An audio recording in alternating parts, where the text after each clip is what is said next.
Karl Marx, economista, filósofo y revolucionario.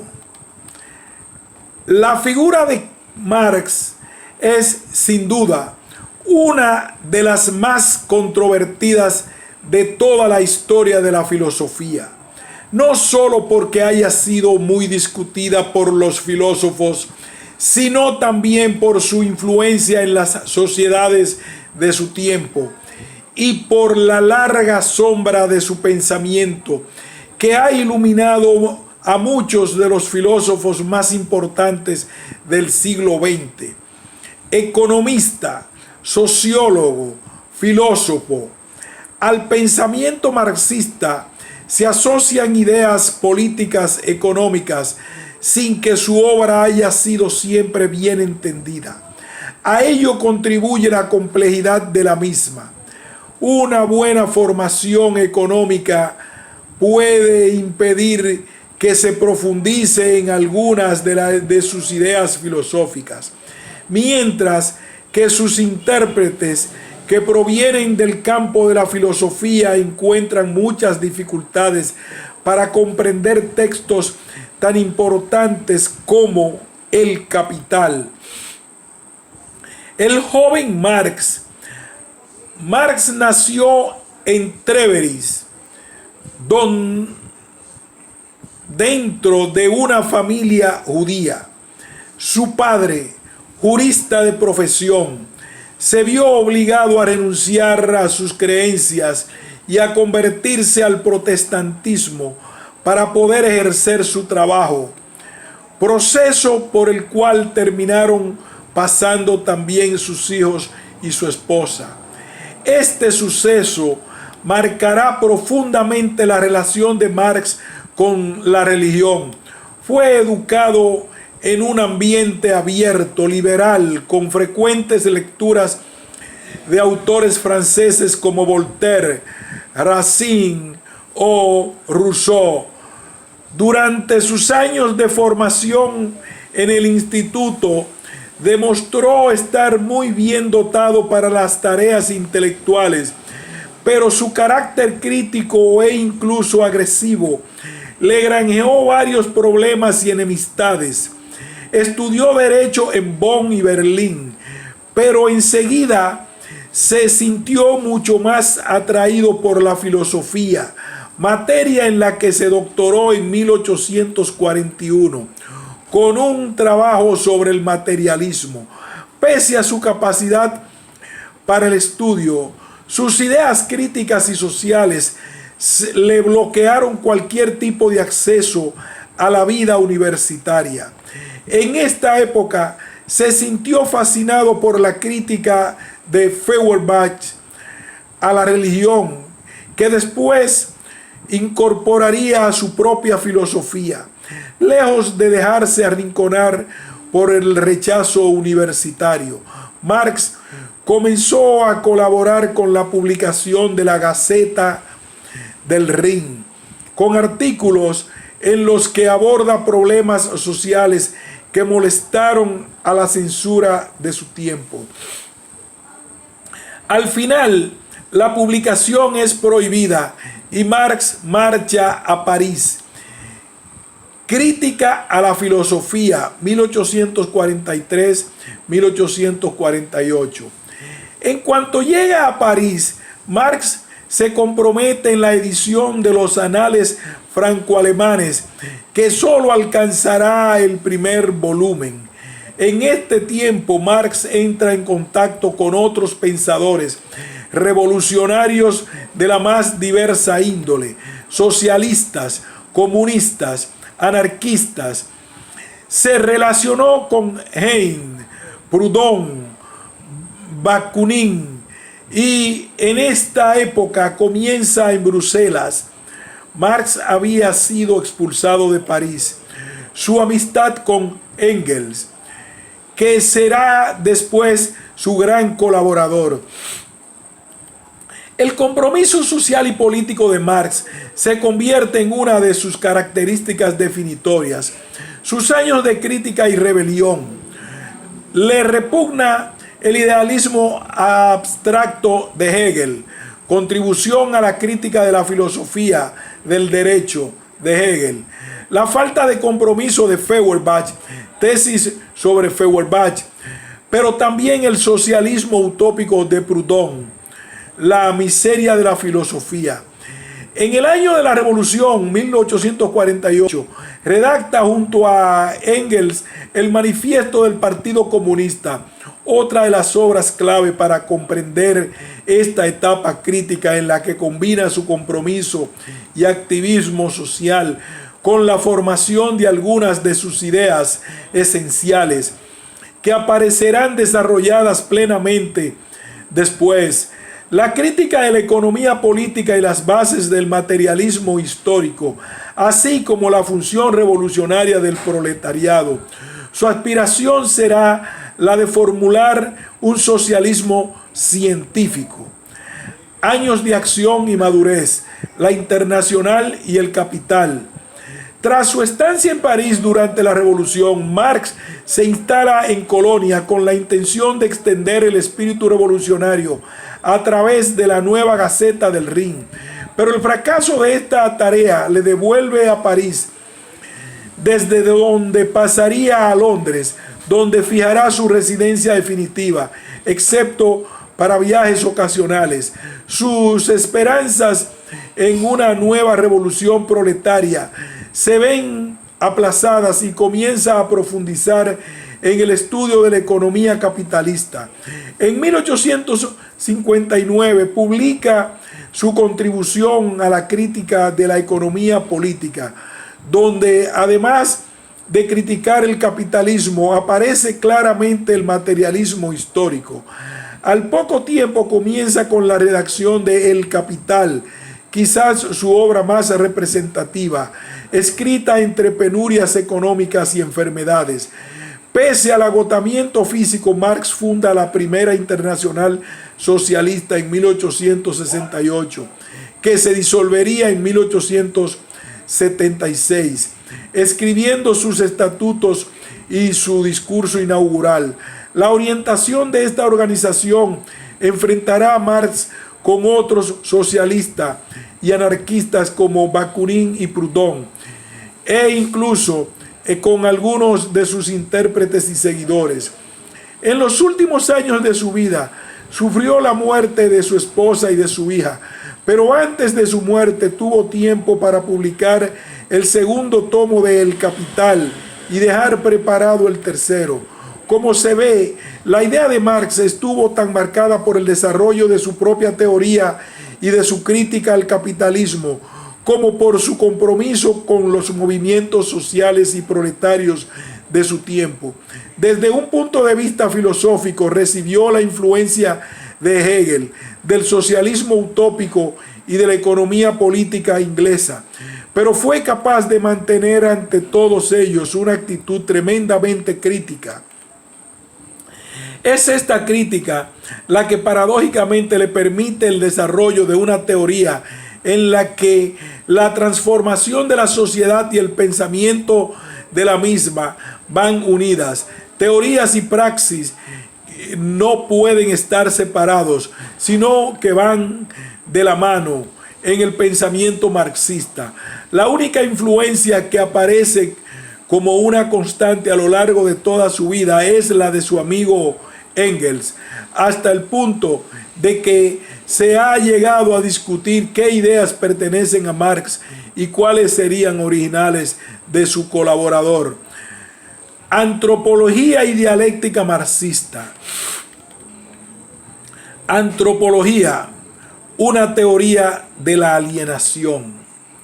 La concepción marxista del ser humano puede encontrarse en sus primeros escritos, particularmente en los manuscritos, en la crítica a Hegel y las tesis sobre Feuerbach, que constituyen el núcleo del llamado humanismo marxista.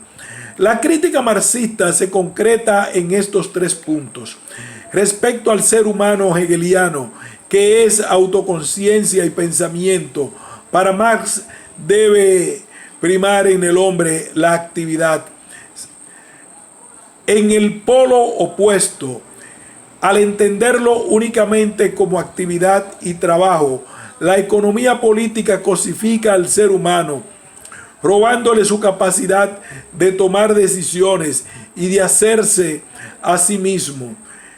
En cuanto a Feuerbach, su concepción del ser humano sigue siendo demasiado abstracta y teórica.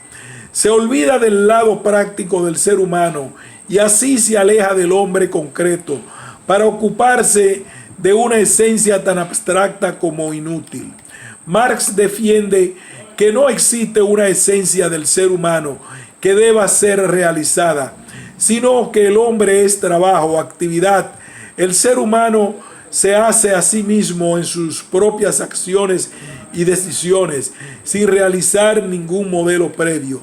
Ese hombre es un ser activo y su dimensión práctica es más importante que la teórica.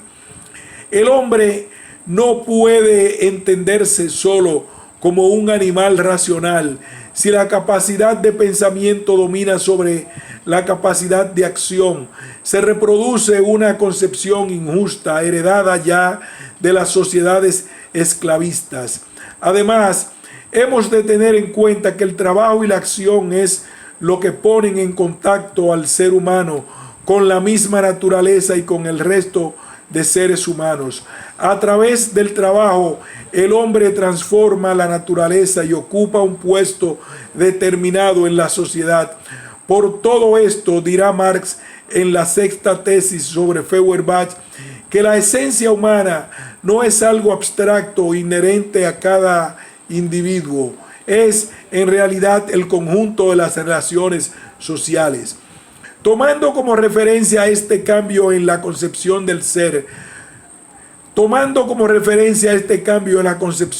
humano, Marx reforma también otro concepto heredado de Hegel y de Feuerbach, la alienación.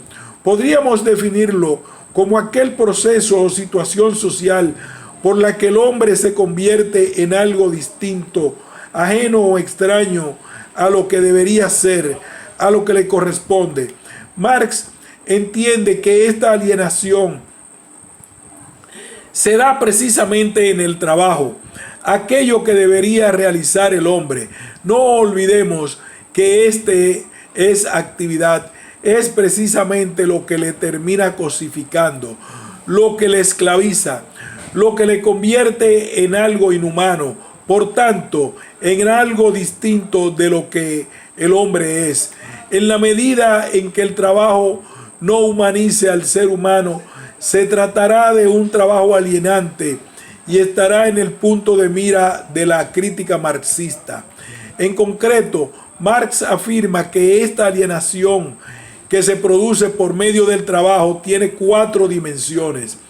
Respecto a la naturaleza, esta deja de ser un patrimonio común sobre el que cualquier ser humano puede disponer para trabajar y se convierte en la propiedad de otro, en materia prima que se puede comprar y vender, enajenada respecto a su original propiedad común.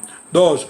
Respecto al trabajo mismo, este no le pertenece al proletario, sino al burgués que le emplea y que aprovecha la situación de superioridad que esto genera. Además, es un tipo de actividad que no es elegida, libre ni creativa, sino que a menudo consiste en una mecanización del ser humano.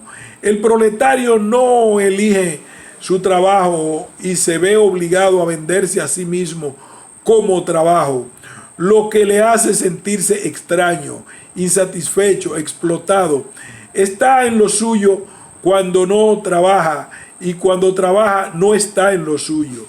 Llegará a decir Marx, para el que la libertad del proletariado queda limitada a sus funciones animales, en el comer, beber, engendrar y todo lo demás, en aquello que toca a la habitación y el atavío, y en cambio en sus funciones humanas se siente como animal. 3. Respecto al producto de su trabajo, tampoco éste le pertenece, sino que es la mercancía, el capital que será vendido para beneficio exclusivo del burgués, dueño de los medios de producción.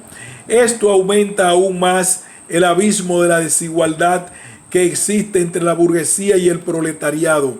El producto final termina esclavizando a su productor, que no ejerce ningún tipo de poder sobre él. Respecto a la sociedad, la alienación del trabajo es el origen de las clases sociales. El lugar del trabajo es sinónimo del lugar que se ocupa en la sociedad, lo que determina todas las posibles relaciones sociales. Además, el trabajo propio del capitalismo genera competencia y desigualdad. El otro no es visto como un compañero, como otro ser humano, sino como un rival con el que competir, contra el que luchar. El trabajo capitalista genera egoísmo y destruye toda posibilidad de unas relaciones sociales basadas en la justicia y la igualdad.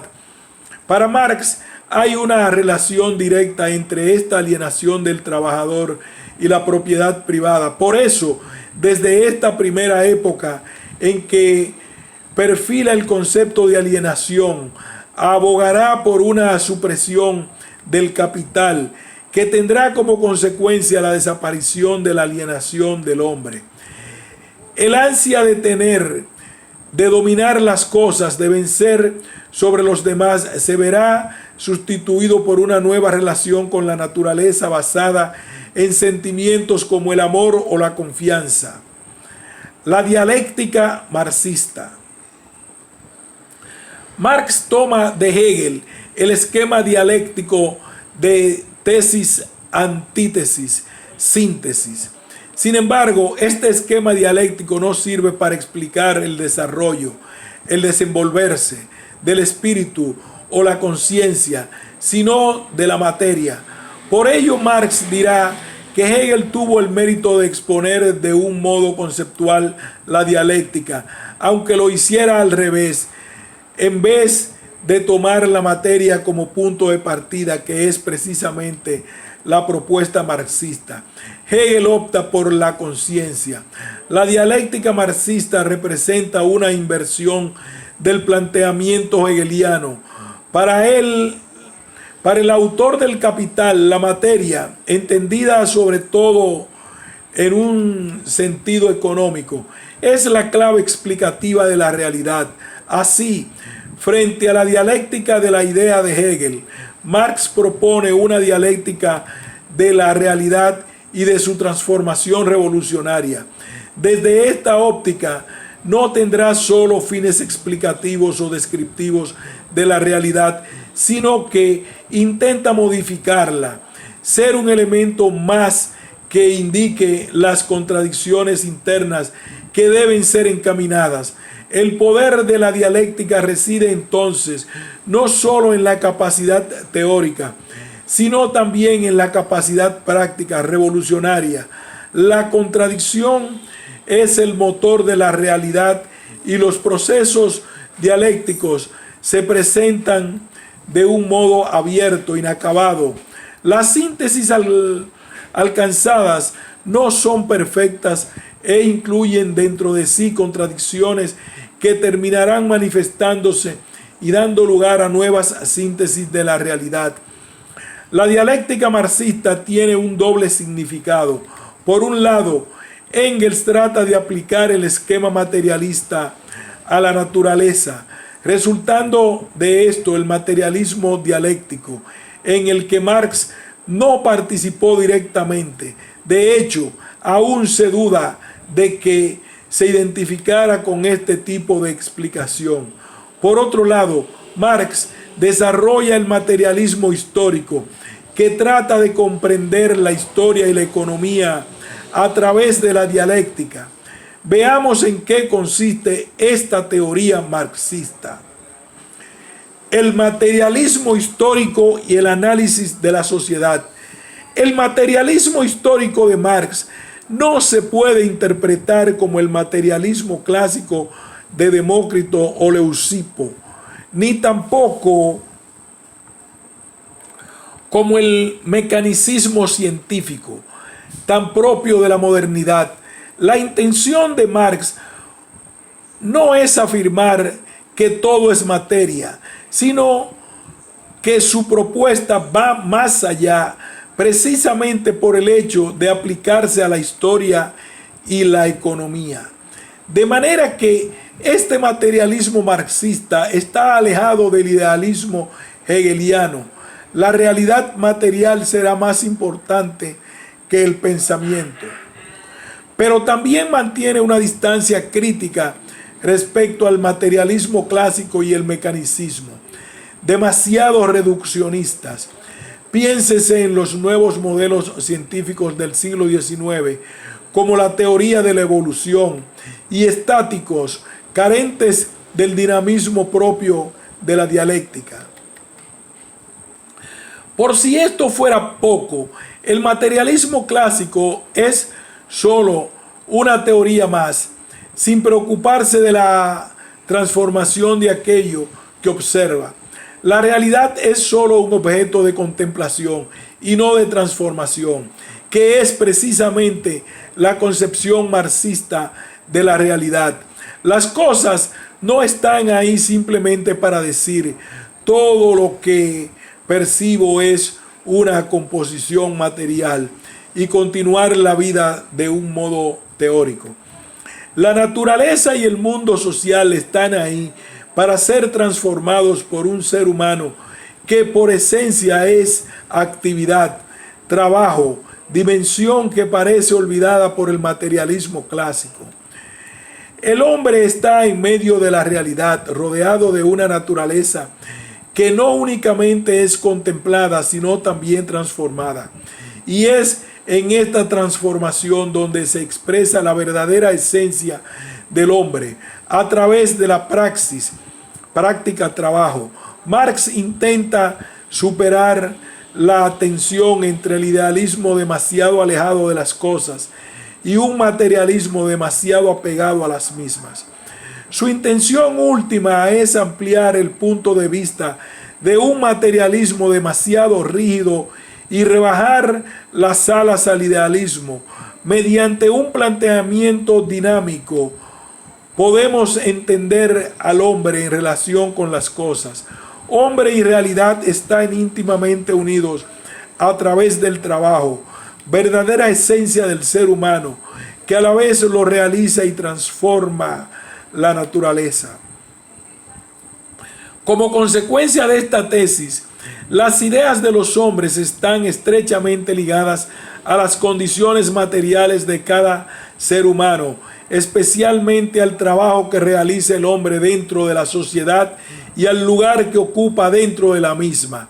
Además, estas condiciones materiales están regidas por la dialéctica y por su carácter histórico. La situación actual es solo una más de las muchas que se han dado a lo largo de la historia. No debe ser entendida, por tanto, como una verdad eterna, y puede interpretarse además como la negación de una configuración anterior que dará lugar a otra nueva, en la que se superarán algunas de las contradicciones presentes. Como se ve, el materialismo histórico de Marx se empobrece si se entiende como una teoría metafísica o filosófica. Más bien debe ser comprendida como una teoría de la economía, la sociedad y la historia, tres fenómenos esencialmente humanos. En estas tres dimensiones de la vida humana existe una misma clave explicativa y un mismo motor: la contradicción y la lucha de clases. En economía, el capitalismo genera una contradicción fundamental entre el proletariado y la burguesía a través de lo que Marx llama plusvalía, que sería la diferencia entre el valor real, lo que podríamos llamar coste de producción, determinado para Marx por la cantidad de trabajo necesaria para producir, y el precio de mercado de un mismo producto. La burguesía aporta las materias primas y los medios de producción, y el proletariado proporciona toda la fuerza de trabajo, pieza esencial del proceso productivo. Sin embargo, esta plusvalía va a parar por completo a manos de la burguesía, por lo que el proletariado no puede acceder jamás a los beneficios. En realidad, lo que hace el capitalista es comprar poder de trabajo, cuyo valor en el precio de mercado del producto es superior a lo que el proletario recibe a través de su salario.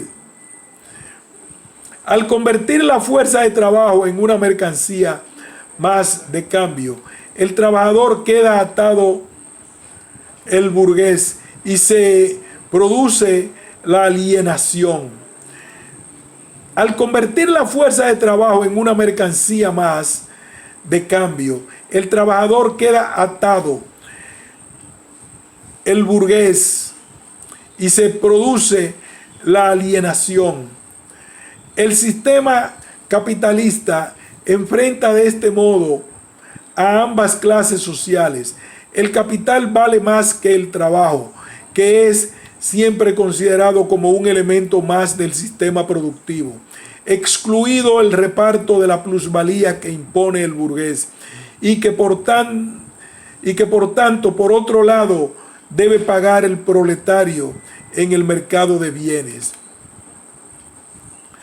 La humillación del proletario es, en este sentido, doble. Vende su trabajo sin participar de la plusvalía y debe pagar esa plusvalía por aquellos productos que él mismo produce.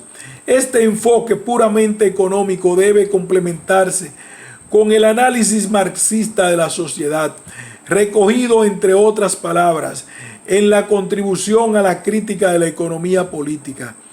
La primera idea que cabe destacar es que la estructura económica es la base real de la sociedad. Se ha discutido si esto debe entenderse de un modo estrictamente económico, economicismo, o de una manera más amplia. El diccionario de F. Mora habla de globalismo, complementando esta idea con la sexta tesis sobre Feuerbach. El hombre es el conjunto de sus relaciones sociales. En cualquier caso, hemos de tener en cuenta que se huye de cualquier clase de idealismo. El hombre no es su conciencia, sino su trabajo y las relaciones sociales subsiguientes. Y quizás haya que incorporar un modo de pensamiento dinámico, coherente con la dialéctica marxista.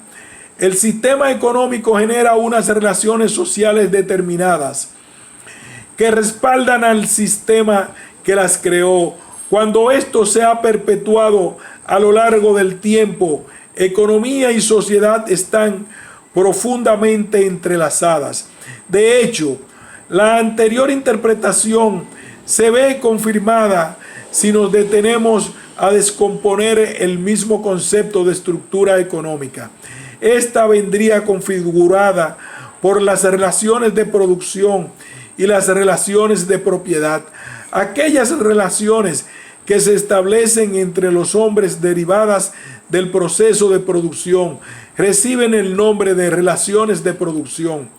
Tienen al menos dos vectores centrales: la relación proletario-burgués, relacionada con el concepto de alienación y plusvalía, y la relación del proletario con el resto de proletarios.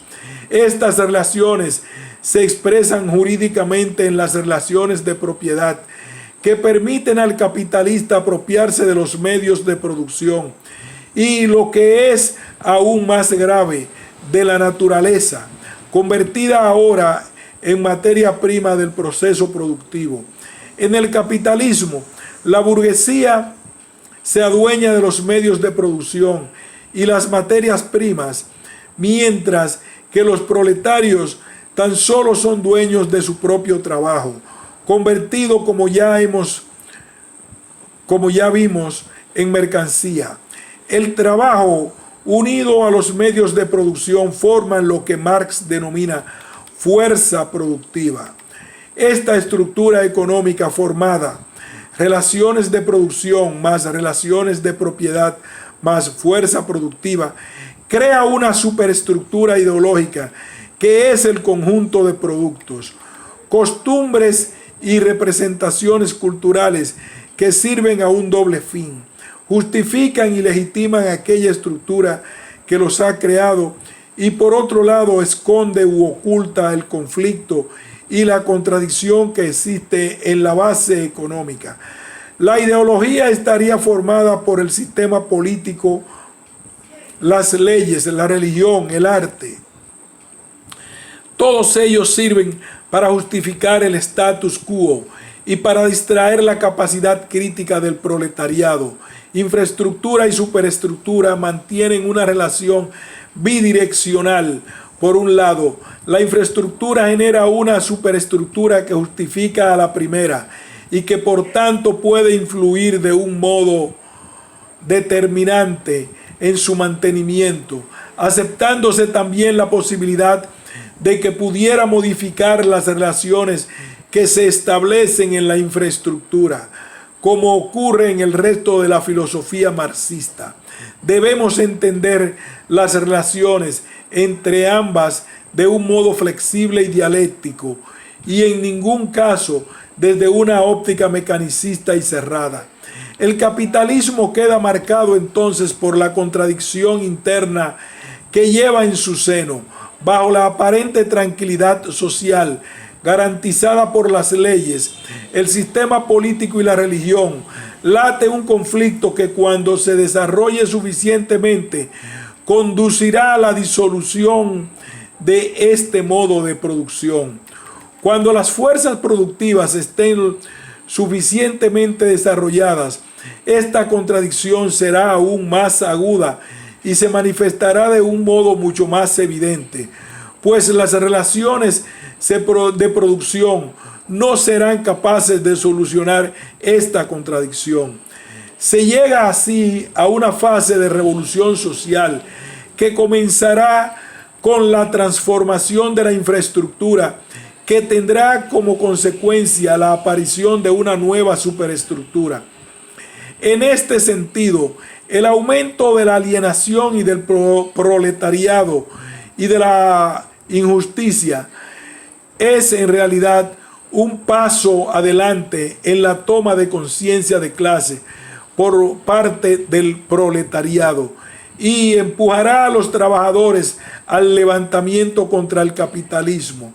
De esta manera, el análisis de la sociedad nos ha conducido de un modo casi natural a tesis marxista, donde la historia, el actual modo de producción, capitalismo, terminará colapsado, cediendo su lugar a un nuevo modo de producción, el comunismo o socialismo, que tal y como aparece